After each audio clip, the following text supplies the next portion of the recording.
Nicolaus Copernicus is a Polish astronomer, famous for being the primary man behind changing the age-old belief that the Earth was the center of the universe. His revolutionary work started a transformation which made people accept the heliocentric model of the universe. Hi, I'm Tara Szczepanski with the Polish American Brotherhood. Here are 9 interesting facts about the great Polish astronomer Nicolaus Copernicus. 1. Copernicus's work launched the scientific revolution. Copernicus is most famous for the heliocentric astronomic model, which placed the Sun at the center, and the Earth and other planets revolving around it.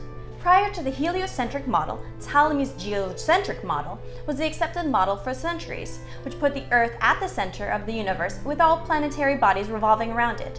The Copernican model is regarded as the launching point of modern astronomy and the scientific revolution. 2.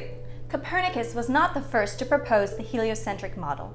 There were similar models put forward by a few astronomers, yet Copernicus's solar system was more detailed and provided a more accurate formula for calculating planetary positions. 3. His name can be traced to the metal copper. Copernicus was born as Nicolaus Copernicus in the city of Toruń in Poland on February 19, 1473. Copernicus was named after his father, Nicolaus Copernicus, whose family can be traced to the Koperniki village in Silesia, hence the surname Copernic.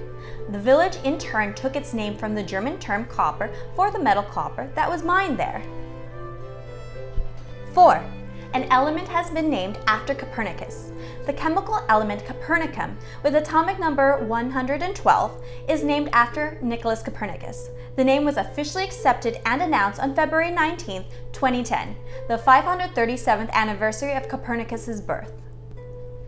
5. Copernicus held the position of canon in the Church. In 1483, when Copernicus was only 10 years old, his father passed away. His maternal uncle took care of him and made sure he received the best of education.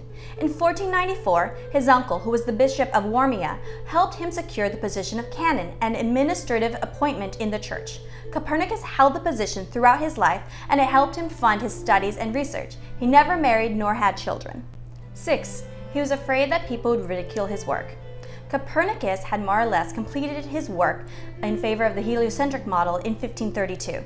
But his work was not published until 1543. This was because Copernicus kept delaying its publication as he didn't want to risk public scorn. 7.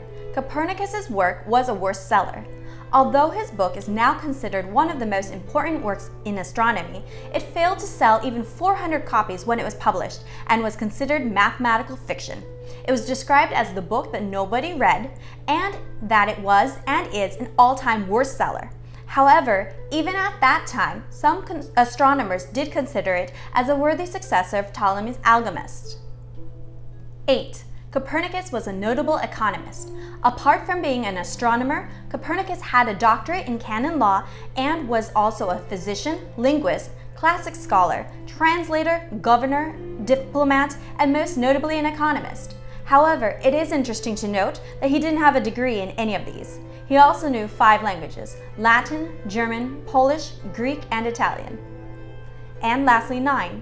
He got a glimpse of his published book just before his death. In late 1542, Copernicus was seized with apoplexy and paralysis. He died at age 70 on May 24, 1543. Legend has it that just before Copernicus died, he was given printed pages of his book.